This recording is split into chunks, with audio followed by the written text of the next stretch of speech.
Ay, magandang araw sa mga kapwa ko OFW dito sa Hong Kong.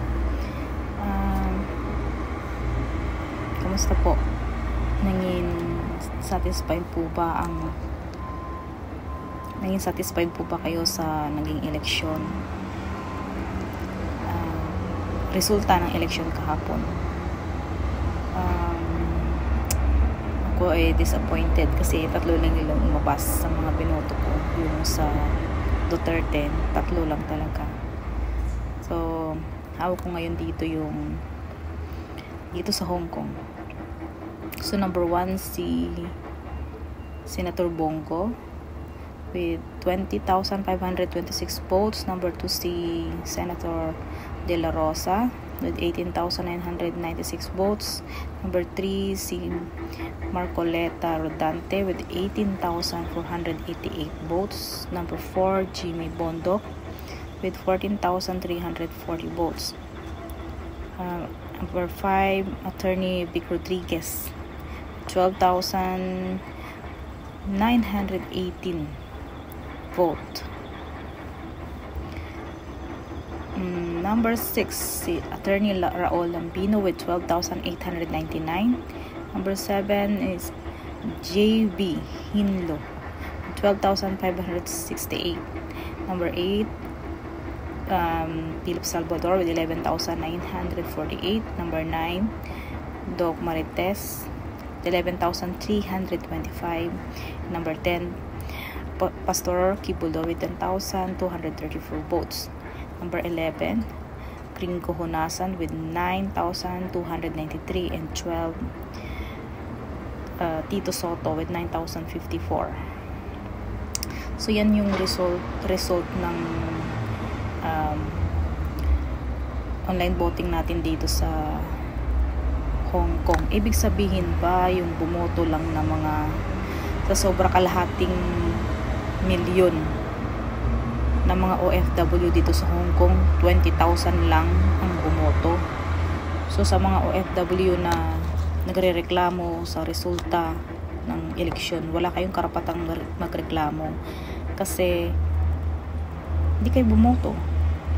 Kaya wala kayong karapatan na magreklamo sa mga nangyayari sa Pilipinas, sa ating bansa. Kasi dapat itong eleksyon, itong pagkakataon natin, isa tong sagrado. Pagkakataon natin na magluklok ng isang leader. So, kung hindi kayo bumoto, tapos magrereklamo kayo, wala kayong karapatan. Kasi kalahating milyon, ito lang talaga ang bumoto. Saan napunta yung iba? Kasi yung iba, sinasabi walang pakialam sa eleksyon, ganun. Pero pag nagreklamo sa gobyerno, wagas. Yun lang masasabi ko. Kahit na tatlo lang yung lumabas sa mga binoto ko, at least nagamit ko yung karapatan ko na maglagay ng isang pinuno. So sa mga kapwa ko OFW, mga walang pakialam, at sa Pilipinas na rin, sa mga alam mo ilang milyon na tayo lahat sa 111 million. Pero dun sa mga edad na 18 pababa, syempre hindi pa sila maboboto.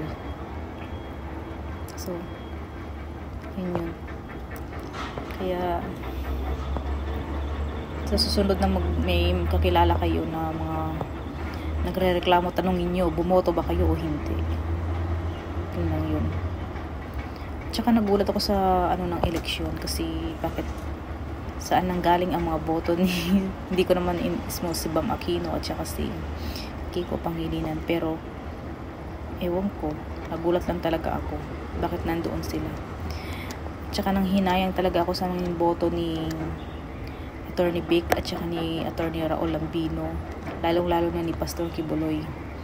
Kasi kung wala si Pastor Kibuloy, hindi mga kampanya ang team ng PDP ng simultaneous. Kasi siya yung KOJC talaga yung nagdala doon sa kampanya.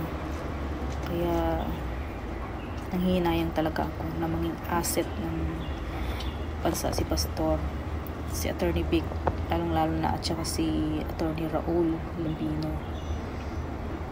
Siguro sa susunod,